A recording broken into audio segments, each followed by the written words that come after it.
earlier this year, I got sent, it wasn't like a cease and desist, but it was probably what comes before a cease and desist from lawyers on behalf of Mars, which owns M&Ms.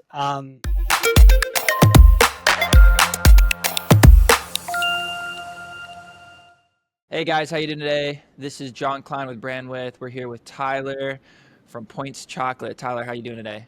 Doing great, John. Woke up dog sitting for my brother, so it was fun to run around outside a little bit, and then just excited to be on the pod. Thank you for inviting me. Yeah, man. Tyler, super Yeah. stoked to have you on. Tell us a little bit about yourself. Yeah. So I grew up in upstate New York. I think business has probably always been an important part of my life. Our family has had a chain of hardware stores actually in the Albany area since 1886. So I grew up around kitchen table conversations of sales or new store openings, things like that. That was my first job when I was 13. Um, I naturally just got into business when I went to college. I studied finance and accounting. I always had like a creative side of me when I was younger, but I was also really good with numbers. And I think when you're young and impressionable, people see that and they're like, oh, you should go into finance and accounting. So I kind of listened to that trajectory for a little bit. Um, but kind of coming up on senior year, I realized that I didn't necessarily want to go into the big four accounting or uh, kind of that finance trajectory where you're working long hours, sitting at a cubicle, staring at spreadsheets all day. It's definitely still knowledge that helps me out with my own business when I'm figuring out unit economics, forecasting, things like that. But after college, I actually moved to Puerto Rico for a little bit, and that's when I started dabbling in like the startup world, working through an accelerator there. And then from there was when I started my food company, Hummy's Snacks, where we now sell Points Chocolate, which is our healthier take on M&Ms. So good, so good. Uh, Awesome. So Puerto Rico, that is super cool. I went to Puerto Rico on a surf trip and loved it over there. What part of Yes. Puerto Rico did you go? I imagine, were you in Rincon when you were surfing? No, I was Aguadilla. Okay, Agua, yeah, like Crash Boat Beach and everything. Yeah, a little south of or west of east of Crash Beach, Boat Crash Okay. Beach or whatever it's Yeah, called. it's beautiful. I lived in San Juan right up Okay. until, so I graduated in 2018, moved there right away. Originally, it was like tied in a little bit with cryptocurrency. At the time, like I used my summer internship at Ernst& Young actually, and I was working like overtime hours doing these learning modules. You get paid time and a half. So I was getting paid pretty well. I think you're making like $40 an hour as an intern, and then time and a half, I was making like $60 an hour. And I put a lot of that overtime money into initially investing in Ethereum in the summer of 2017. And it was from kind of like chatting with a good friend of mine since childhood. He was in the like the shoe reselling space. Actually, I think kind of. So we ended up moving. I guess to skip ahead, we ended up moving to Puerto Rico together. Um, we wanted to help consult businesses on how to accept cryptocurrency, maybe adopt it into their business if there was like a blockchain component with their supply chain or something like that. And it was more the lowest hanging fruit was just to accept it because this was at the time like you'd see all the news articles of everything was going, all the prices were rising. It's like, oh, everyone's going to be using this in the next 2 years. And then, Yes. of course, we moved there and the market just crashes.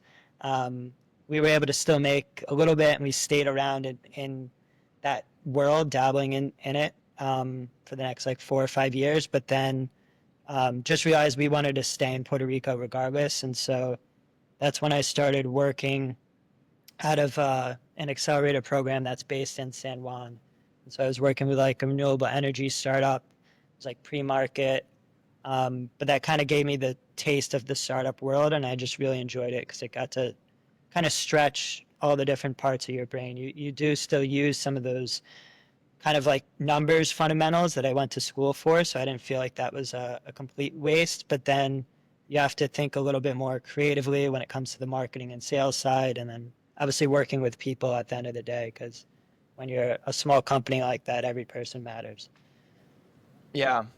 And that's super interesting that you were into the crypto during that era. I love crypto, and so obviously you're very happy about this week, last week, all the news that's coming out. I mean, the president of the United States promoting crypto, and whenever you're watching this video, it's July 23rd, 2025, something like that. July, sometime around there. So I mean, we just got after crypto week, and the Genius Act passed and a bunch of really great stuff. So Yeah, it's bittersweet. One, so I ended up using a lot of the cryptocurrency, like a lot of the earnings over the past, I'd say primarily like 2 years. I was drawing from it. I really drew from it over probably since like 2022.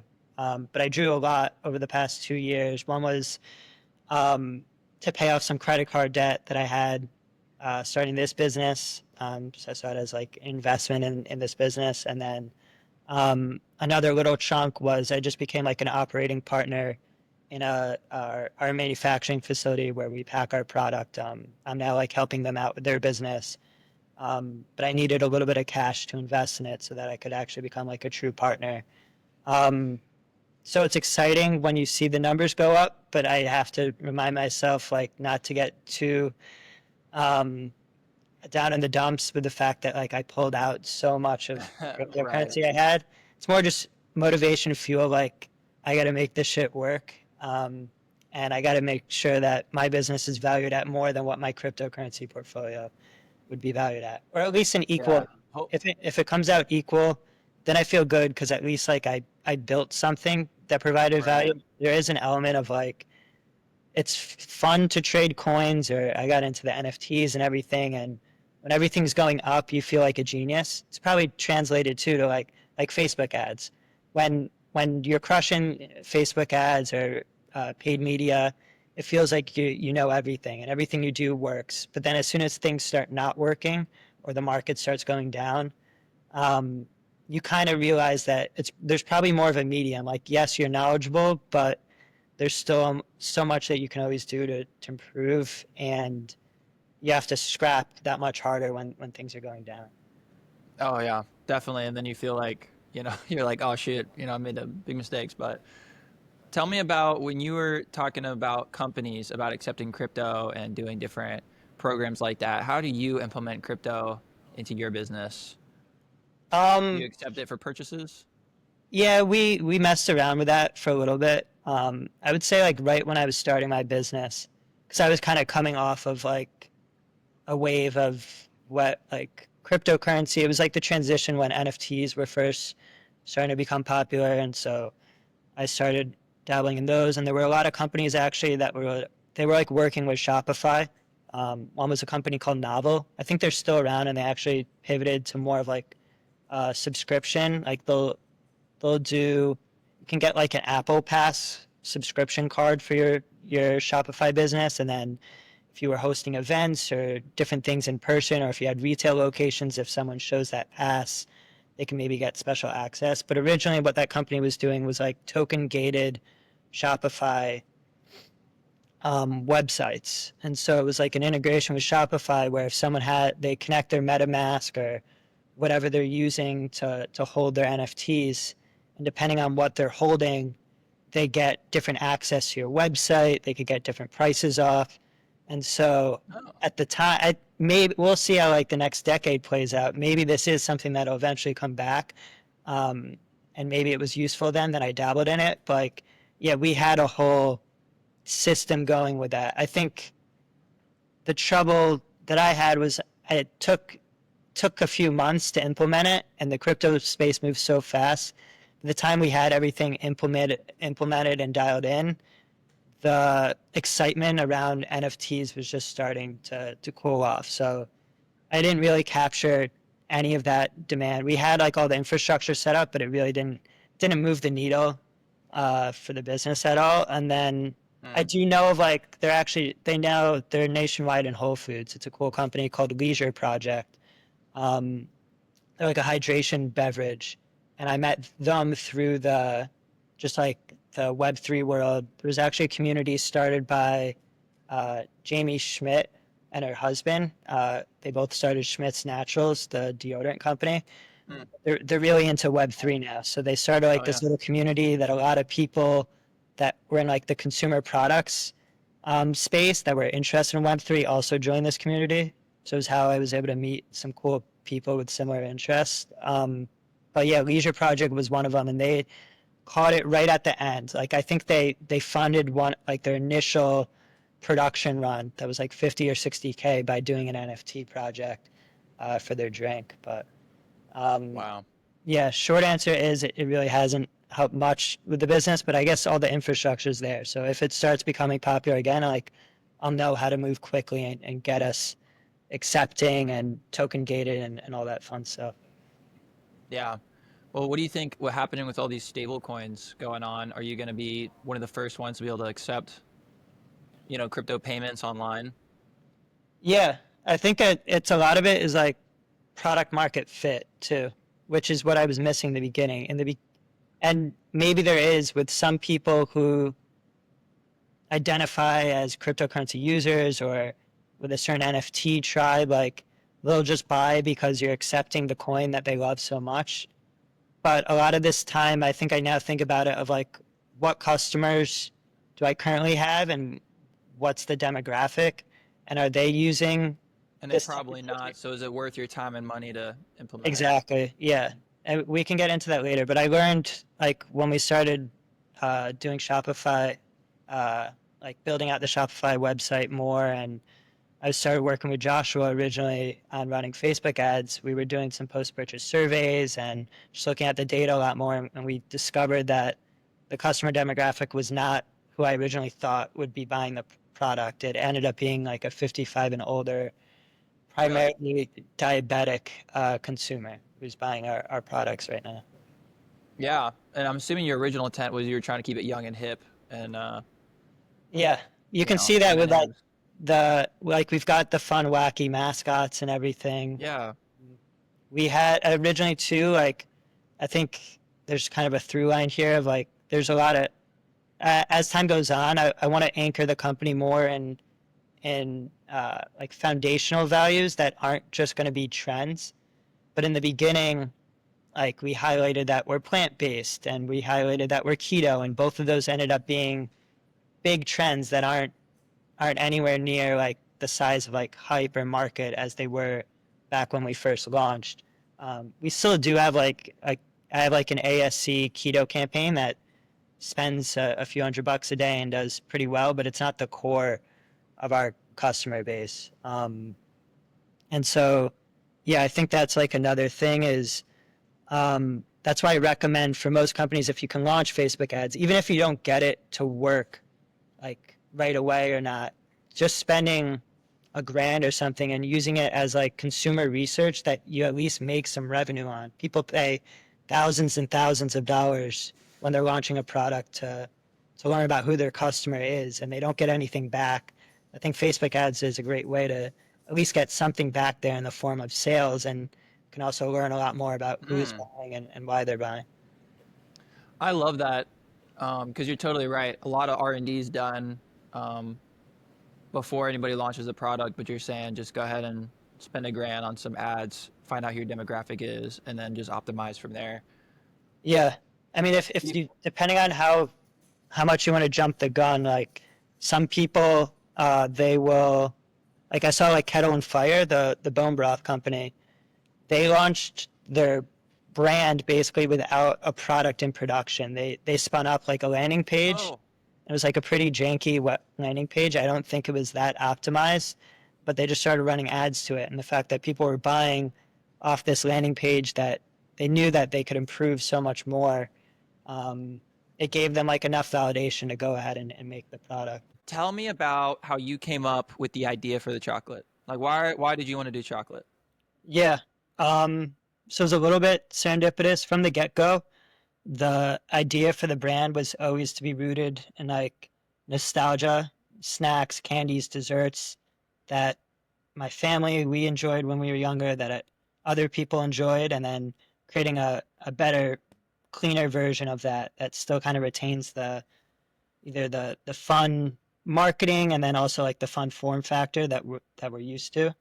So the first product when I was living in Puerto Rico, starting it was actually it was ice cream. I was making the way the whole business, I guess, came about was I was just making for fun my own ice cream at home. And at the time, I was vegan. It was on like a very extreme diet. It was vegan, keto, like not having added sugars, and what else? I think that might. Oh, and just like looking for like high protein, uh, like desserts or whatever. And Puerto Rico, they don't have as much. I mean, I'm sure now, like, this is now like 8 years later, or yeah, 8 years later. I'm sure they have more accessibility to like your Halo tops and protein ice, like different things like that. But there's no Whole Foods there. There's only like one kind of natural food store, and they don't get everything. And so I didn't find what I was looking for there, so I started making it at home. I used like a little bit of chickpeas as the base. Um, so I was thinking of, I'm actually Jewish, and so hummus is always a dish that Jewish people Shalom. enjoy or have. Thanks.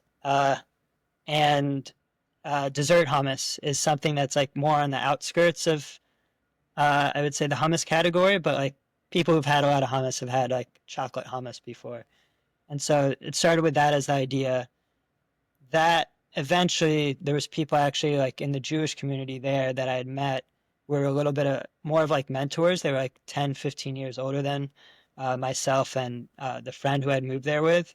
And they'd always chat with us about business, what's going on in our worlds, because they knew we were dabbling in this cryptocurrency stuff, helping out different startups on the island. Um, and I think one of these like dinners, I just told them about this ice cream that I was making. They're like, "Oh, you got to make us some. It's really hard to find like kosher ice cream on the island." And so started sharing with them, and we went down like this whole rabbit hole. One of the guys got like really into it of ordering, like he was shipping like with dry ice from Seattle. There was another like the one other chickpea ice cream brand that actually existed. He was like having it shipped there and then trying to recreate everything. And he went like he took what I was doing and then took it to like the next level. And so we were gonna buy an ice cream truck that summer, create a whole brand around this, and do like a viral tour across the U.S. Collecting content, getting feedback on the product, figuring out what flavors we want to go with, maybe what the best markets are to launch in. And this was all in like February of 2020 when this was all happening. Little did we know, like COVID hit, shut everything down. All of us ended up leaving Puerto Rico during that time. Um, and it was kind of the idea was just left back to me. Those guys needed to focus on their other businesses. And we had never like finalized the LLC from formation or anything. So there wasn't anything complicated with who owns the business or the idea. And they kind of understood that. And at, then I saw like an accelerator program that was specific to food businesses. So I thought that would be good to at least apply into and see what happens. And so we ended up getting accepted into that. Um, that started in the DC area, and that ice cream product became ice cream bars, almost like a Yasso bar, but it was vegan. Um, and then from there, quickly shut that down after like I think 2 or 3 months in market. It was just very manual to make these, expensive to scale up, um, and you couldn't sell online as easily. And that was something I knew like down the road I wanted to tap into. And so after that, it didn't come to chocolates yet. We actually launched a Kickstarter for mini muffins. So again, this was like a snack that was rooted in my upbringing. We always had like a bag of those Entenmann's Little Bites, like in my mom's minivan. We were on the way to different sporting events. I grew up in a family of five, so there was a lot of us kids, a lot of snacks flying around, and this was like a staple of them. So set out to recreate this. Turned out to be like a really tough process to make it shelf stable without all the weird like artificial ingredients that those companies use to make a baked good sit on the shelf for a year. But through that process, I got introduced to an ingredient company where they sent me this new product that they just went and got produced that was like a cleaner, no artificial dye version of M&Ms that was also low sugar. And so that ended up becoming the product that I launched. My roommates at the time, at this point, I was like living in California. They got their hands on these samples that they sent me, and they were just eating them. And they were like, "Dude, why don't you just sell these? Like, you don't need to go through the complicated formulation process and produce it. Just repack these and sell them." And I think at first, like that night, I was a little bit against it because it didn't feel like I was like bringing something new into the world. I was more just like white labeling a product. But then I slept on it and I realized like sometimes it's good to take the easier path to market in the beginning. And then later on, once I have more validation, maybe more track record and a history as a business where if I want to go out and get a loan or get some investment, then we can go and make our own twist on this. So that ended up being how we got into the chocolate space. And from there, like saw way more traction than we saw with like the ice cream bars that were in market for a little bit. Um, Quickly got into, I think within the first year, like we were in like 60 or so stores in the Southern California area. But it was very retail focused originally. Um, I was actually like, because since I launched the business, I think like a year or year and a half after, the whole iOS 14 update shook up the e-commerce world. And I saw a lot of food businesses like shut down or like shrink their e-commerce um, like side of the business, and that kind of just scared me away. Like it almost, without even trying it, it made me think like, oh, this wouldn't work for us. Looking back, what I realized was like a lot of those businesses maybe just weren't.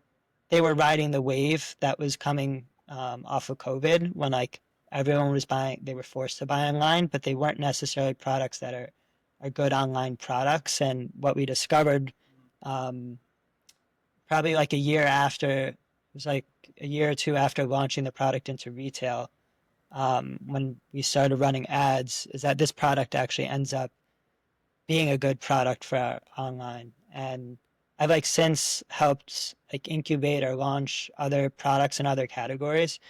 Um, and they haven't had, I think there was a little bit of luck because they haven't had the initial success. It doesn't mean they won't be successful as an online business, but like right away, when we launched our first ad set, we were getting purchases like that first day, and the the CAC was like a decent amount.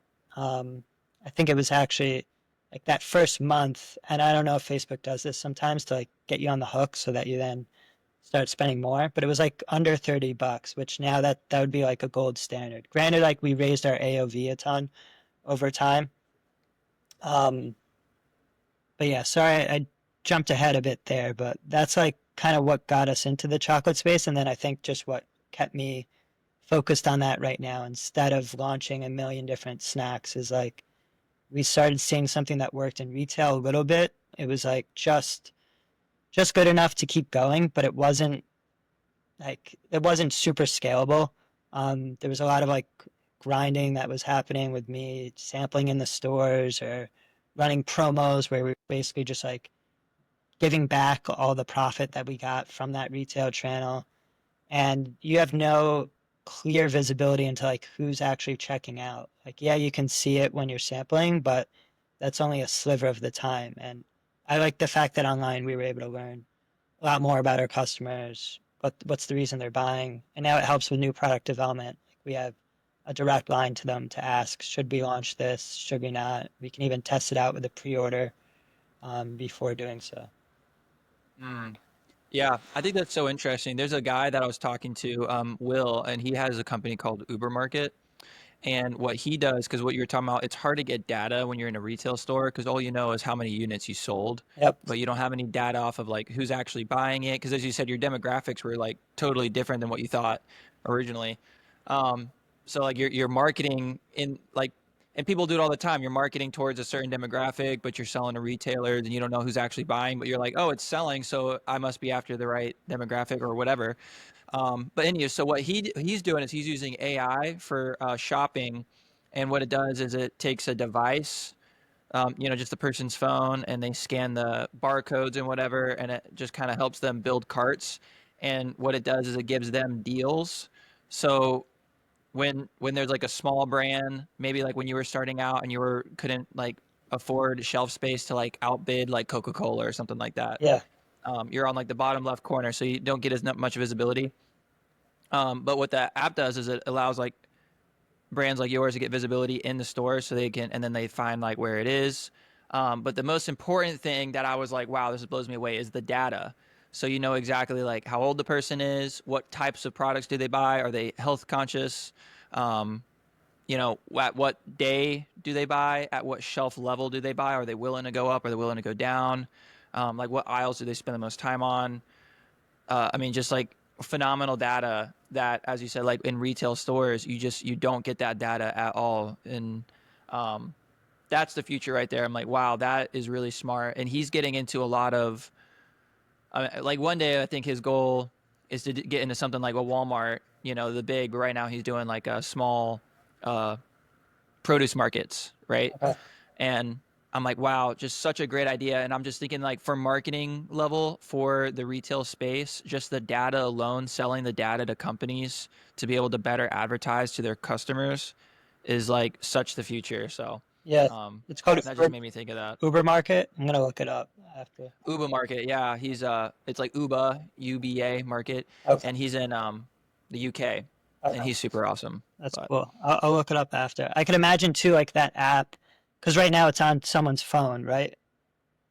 I could yeah, imagine eventually it could have like a strap or something. There's more stores that are investing in like smart shopping carts, which have a screen on them too. And that was like something I've heard from companies in the oh, past is like the screen would show, you could run ads for your brand or a deal, and then the screen would like show a little map of like how the shopper can get to that product, that's find it. yeah, that's beautiful. I think that's kind of what he's doing with the app, but it's on your phone. But the nice thing is that it's very private, so you don't have to put in a lot of personal information, which is nice for the customer, that they don't feel like they're having to like put their social security into this thing. Yeah. So it's really like just capturing an email and maybe a phone number. Like obviously having like promotions, like hey, put your name in, put also your email in, and we'll give you like better discounts. Um, but his goal is like, usually nowadays we have like an iPhone, and you're usually not like having one phone that you share with like five other people. It's usually like that device is yours. Yeah. So all they have to do is just track that device, and then they I know like like that. that kind of person that's using it has these tendencies. And I was even telling him like, man, even for the e-com space, which is what we do, having that data from the retail stores, knowing like, okay, can I contact that device with these kind of deals because I know what kind of things that they buy, which is kind of like Meta does that to like a limit, Yeah. in a way. Um, but yeah, I think just like across different stores, across different devices, different purchases, having like all that tracking, amazing. Yeah, it'd be cool to see as like technology evolves to kind of bridge the online to in-store. There's so many company. I worked at a company for a little bit last year that was and actually that's a good like I think a good segue into like because I don't think we touched on this in the past. Like since I launched the business, there was a point when I had a moment when it was either I needed to like really dilute myself and raise money or go into the job market and find a job where it's kind of keeps me in a similar space, mingling with similar people. But now I'm getting the salary, so I'm not taking all my. I still had the crypto savings, and I didn't want to deplete myself down to zero. Um, and I figured it'd give me good experience. I could chat with operators, founders, and still run my business on the side. So I worked with a few e-commerce SaaS companies, and then the most recent SaaS company that I worked at last year, they were doing things where it's like digital rebate offers. So you could send it to your Klaviyo list. They'll run ads for it. They have it like really optimized and dialed in, and you run ads around the stores that you want to target, and then the customer or the potential customer, they'll click, fill out the rebate form, and then after they check out, you send them like you ask for their Venmo or PayPal information. You reimburse them that way. There's a few companies that do it. But I think as that gets better and better, it'll be nice for, I think, like just omni-channel companies in general, because you'll know that you don't need that. When I spoke with Joshua like a week and a half ago, he mentioned this point, which I think it makes sense logically, but you don't think of it too much when you're still in my like I'm still a smaller business. I'm not in thousands of retailers, but when you're in more retail, you can afford a lower ROAS necessarily on like in platform on Meta, because you know that that's awareness that's going to be increasing your sales in the stores that you're in, and the more sales that you're in, more stores Right. that you're in, the easier it is for that to have an impact. It's also like a book that I read recently that mentioned like the easiest way to increase brand loyalty is to increase brand distribution. It's much easier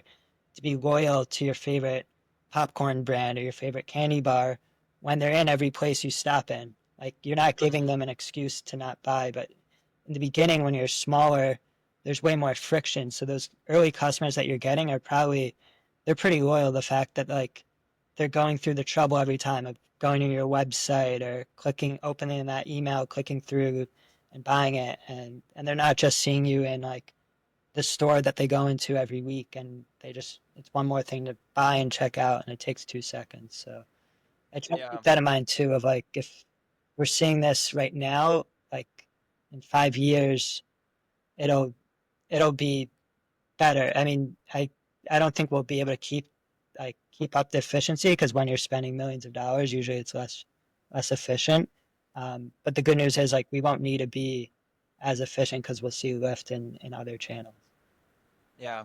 What's your roadmap for growth? Because obviously D2C is more profitable, but then as you said, retail is technically almost kind of like better advertising Yeah, it's a good question, John. in a way. And it's I go back and forth on it sometimes. And I know it helps sometimes, like if you have clarity of like a vision, and I try to do that, but then I'll go 6 months like really focused on that, and then I take a step back and you want to make sure that you're sprinting in the right direction or running in the right direction. And I think sometimes it changes with the market too. Like when I first got into this space, there was a lot of money that was going into food and beverage companies. They were being valued more like tech companies where like profitability wasn't as important. And if you were just showing revenue growth, you could continue to raise more and more money. Now it's almost like they care more about profitability, but if you're profitable, you also might not need the investment as much, which is a good place to be in. So that's now, I think, for the next like 12, 18 months, what we want to do is continue to work towards, right now, we're not first order profitable. We're very close through Meta, but we're not quite there yet. So I'm relying on retention to subsidize our new customer acquisition every month. Um, Alongside that, I've pivoted our retail strategy to not care or focus on any of the natural food channel anymore. If they come knocking on our door, then yeah, I would evaluate it and see if it's a good fit. But I'm way more interested in channels where we're not going to be competing with as many like-minded brands, and where we have a direct line to the store. So we're not going through a distributor who's taking a cut. So um, some of like the online shopping channels. So there's like you could be on like a Good Morning America segment or a QVC. Another one that's physical stores would be like I'm actually interested in discount retailers and like the Home Goods, TJ Maxx, Five Below, Beals, all these grocery outlet uh, with our protein chocolates, which we introduced last year, and those are more of like an evergreen product that's not meant for the diabetics. It's more right now a good broader market product that's going to be, it has way better unit economics. So we can now introduce those into those channels and have that be like a good cash cow by the end of the year. That'll help fuel e-commerce, maybe help me hire on a little more help with the strategy and growth side too to the online channel, and then just focus on that. And I think like by doing that, I mean, we could get to like a high seven figure, maybe touch like eight figures as a business just by focusing on like those unsexy channels. The other ones is like now we have a broker helping out with sporting goods stores. So like Dick's, REI, um, like Sports Authority, places like that, Mm. where For the protein chocolates? yeah, for the protein chocolates, where we would just be Yeah. at checkout.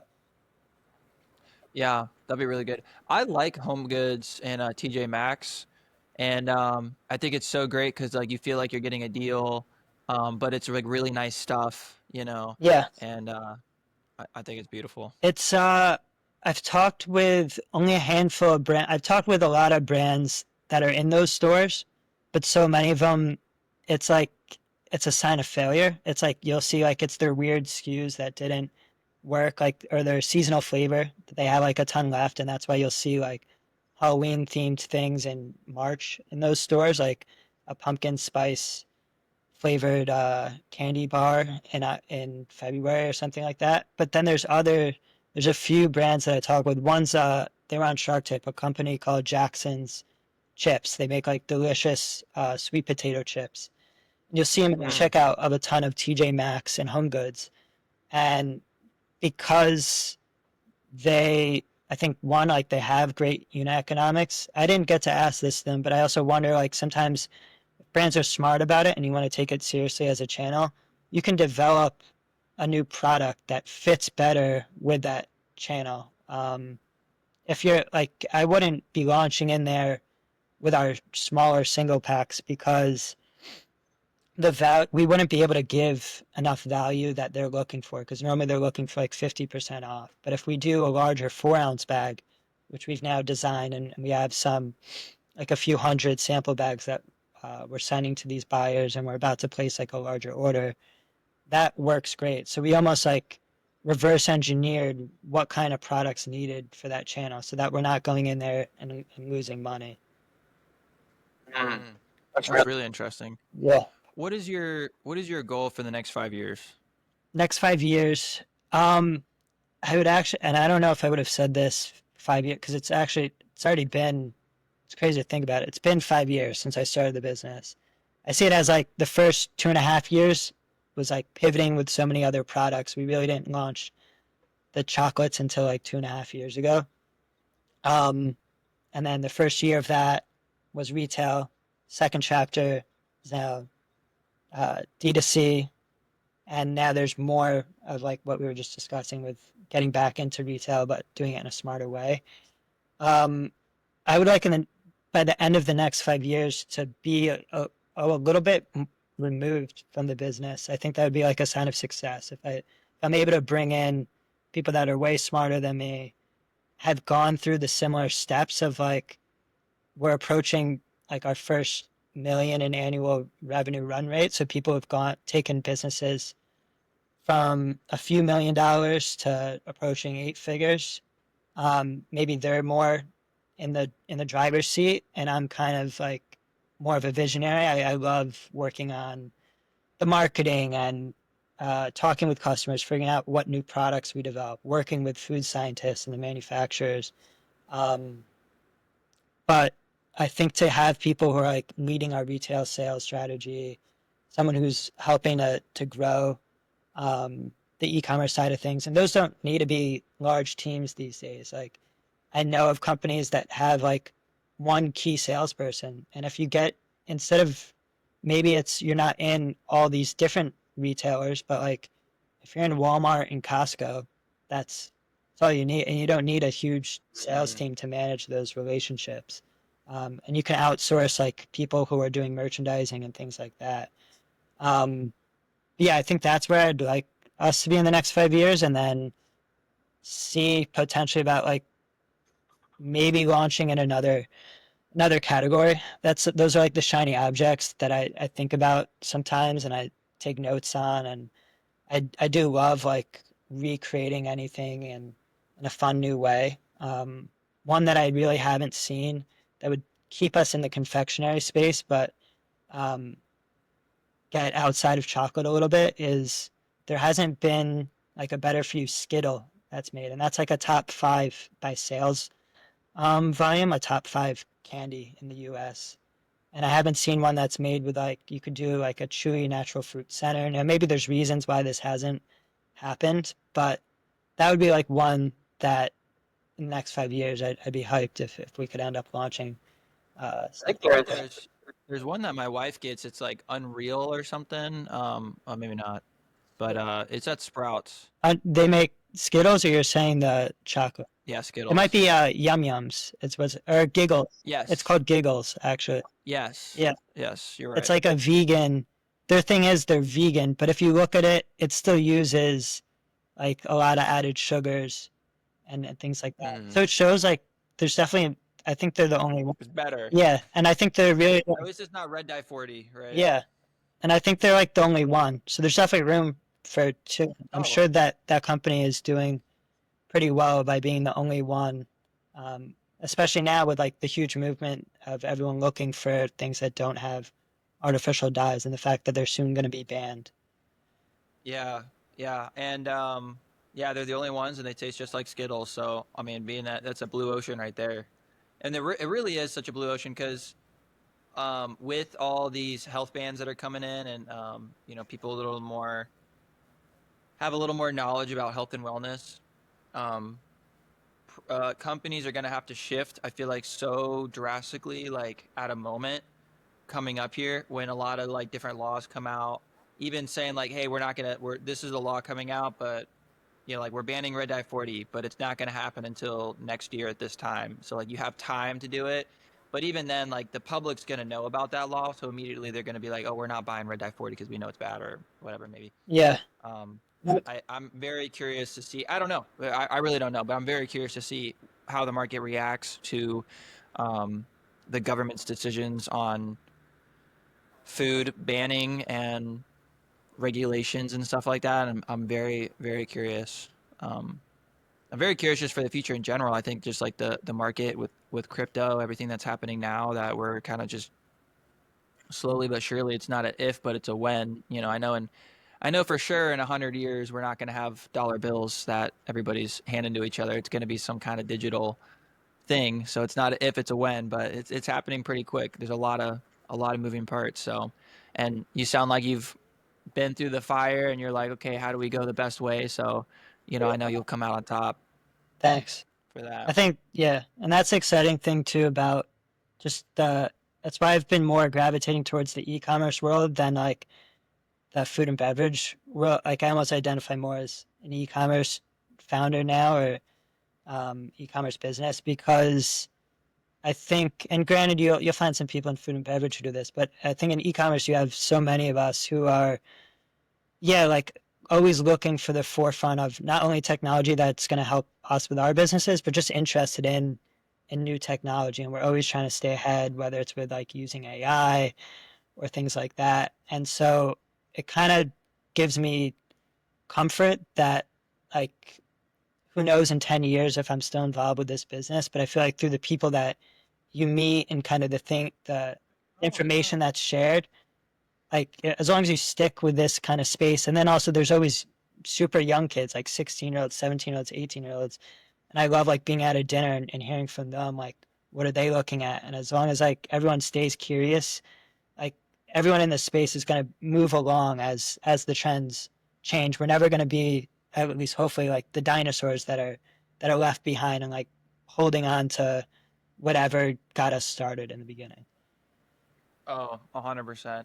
And I love that like meeting people, like as you said, doing this podcast, I have met phenomenal people, and it sounds like for me, I mean, you met like so many, like I know the companies you're talking about, and I think it's so cool, like you met the owners, you have these connections, hopefully you got their phone numbers, probably not somebody you text on the casual, but like that's one of my mentors really told me. He just has phone numbers of everybody for any kind of situation you would possibly want. He's like, you want to, like, and I've said it a couple of times on this podcast. So, but like, you want to learn how to jump out of a helicopter, and dive into the ocean. I know a guy. Let me call him up, and he'll like train you or something like that. Like, he just knows people, and with that, he's made so much money in business, and and he is really smart. He has really big insights, and well, really where it's taken him to is a little bit of political stuff, which I feel like a lot of big money ultimately gets tied to that. But long story short, like as you said, right? Like if this doesn't work out, or even if it does work out, you have like all these connections. You're like, hey, buddy, that I met that does the Justin's chips or something. Let's go into business together for something else. Even like talking to you, we actually have a lot more in common than I thought. I have like a supplement company that I'm thinking about doing.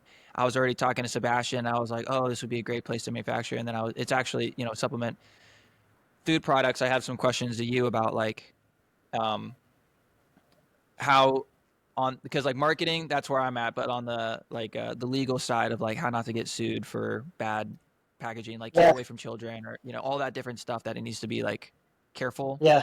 You know what I'm saying? I got Because I'm sure you had to go through that with well, I guess tell me about that, because I know M&Ms could be a choking hazard. So yeah. Not as you much have for any the examples with choking that? hazard. Like, haven't had any issues with that yet. The one thing, like with legality, was I got sent earlier this year. I got sent. It wasn't like a cease and desist, but it was probably what comes before a cease and desist from lawyers on behalf of Mars, which owns M&Ms, saying that we needed to stop one of like the best winning angles. It was one of the ads that we launched from the very beginning, and it worked right away, and then it built up so much social proof, like thousands, probably like tens of thousands of dollars in spend over the course of like a year. Um, and it was like, I think the headline was like, it's like healthy M&Ms or something like that. And then just kept doing iterations of that, like it's like M&Ms but for diabetics, and it would be a picture of like an older customer enjoying the bag. Or I mean, even did things where it was like I used AI and made like our own version of the M&M's characters. Like it wasn't them, but it's like them with like a gray mustache. Like they look older. Like our demographic is older in their 60s, 70s, and so I thought, why not make an M&M character that looks more like them and is enjoying this? And so did like all these crazy things, and then eventually I got an email from them saying like, yeah, you need to remove like all these ads, all of your anything on the website that mentions us. Um, so even like sometimes I was using testimonials because customers would say, "Oh, it tasted just like M&Ms, but now without any of the sugar." And so I would just use that in quotes. I think in your reviews, they didn't say we needed to take down the reviews that mention it, but if you then take that review and put it in quotes and like highlight it in another part, you can't do that. What we could keep, the only things was straight up comparison ads that fairly compare either 1 ounce of our product to 1 ounce of theirs, or one serving to one serving, was just very clear about that comparison. And then a comparison chart on the website. Um, but we really had to restructure. Like March was a big down month, like because it was just going back to I just needed to start from zero basically and test all new ads without that angle at all of not mentioning them or comparing us to them. Um, Yeah. and so yeah, and even now, like I mean, we talk a lot about being uh, like low glycemic and diabetic friendly, and I always want to Mhm. be careful. Or I'm seeing because there was that at the beginning of the year.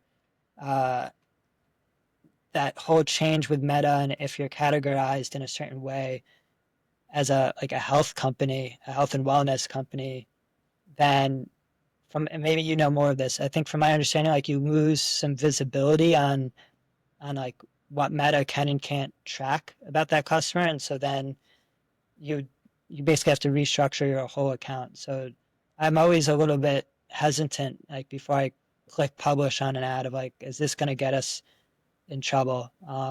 So far it hasn't, and I guess if that comes, like I'll have a little more confidence that we've done it already. Like anytime that there's a challenge like that and you're forced to go back to the drawing board, you'll usually think better and you'll have more data and knowledge to back you up. Like you'll come out with a better solution. It might take a little bit, but it's like companies with the tariffs, like having to restructure their whole supply chain. I'm sure there's some where maybe it was impossible or they weren't able to do it, but I just saw, you probably see this founder Isaac, who had the samurai sword company, and now he has Kanpai Candy, like the freeze dried candy company.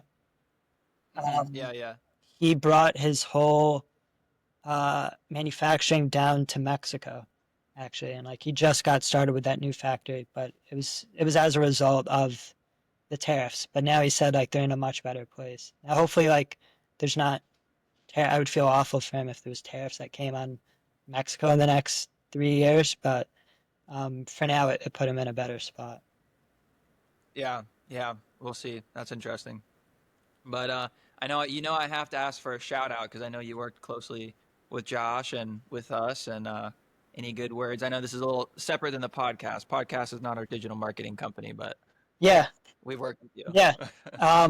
Well, yeah. I mean, meeting Josh, we met in a Slack channel, and this was like years before. This was like when I first started launching my brand into grocery stores, and he was just really good on following up, leading with value. I think like, and someone who's worked in sales, I appreciate that because I always saw myself as like the non-salesy salesperson. Like, I'm just here to help, and if there is a way to work together down the line, then that'll be cool. But if not, at least you made a good buddy, and maybe that leads to some other good people that you meet through them. But yeah, then when I launched, like from the beginning when we launched our ad account, you guys were like a crucial part of it. And then when I was in between jobs, unfortunately, like I had to scale back just my budget and kind of take the reins myself. But I think it said so much about working with you guys, the fact that like it wasn't just like, okay, you're off on your own.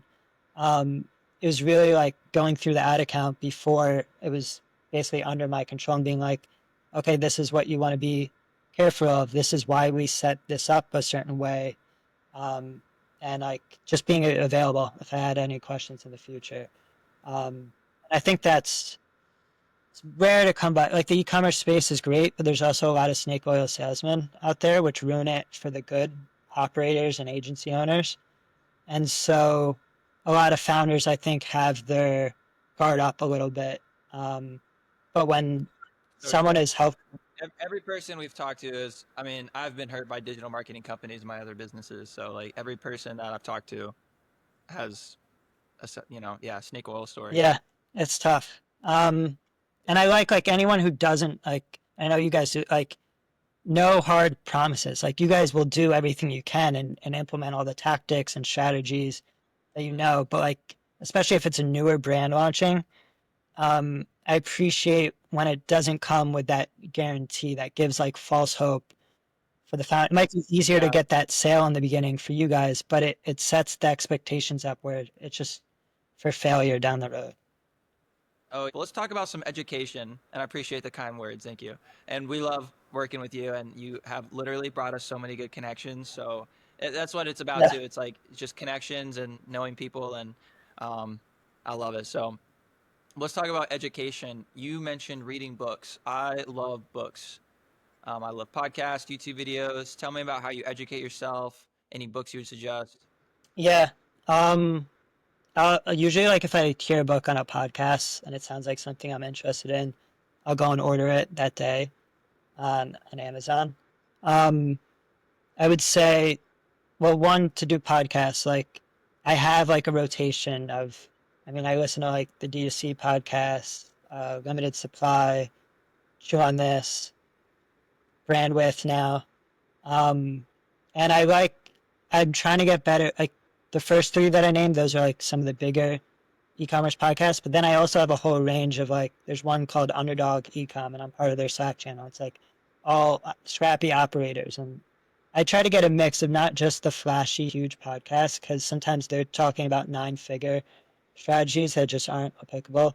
Like listening to like operators is maybe fun on the back to listen to like in the background. More just as like I almost think of it as like listening to a history podcast because like it's very rare that things are applicable in that. Maybe there is little gems, but it's more just like kind of showing me like, oh, this is how it works when you're with these huge budgets and Wait, wait. all these different things. Yeah. Um, and then with books, I can go through phases where like I get way too bogged down in like the self-help business books and that's all I'm reading.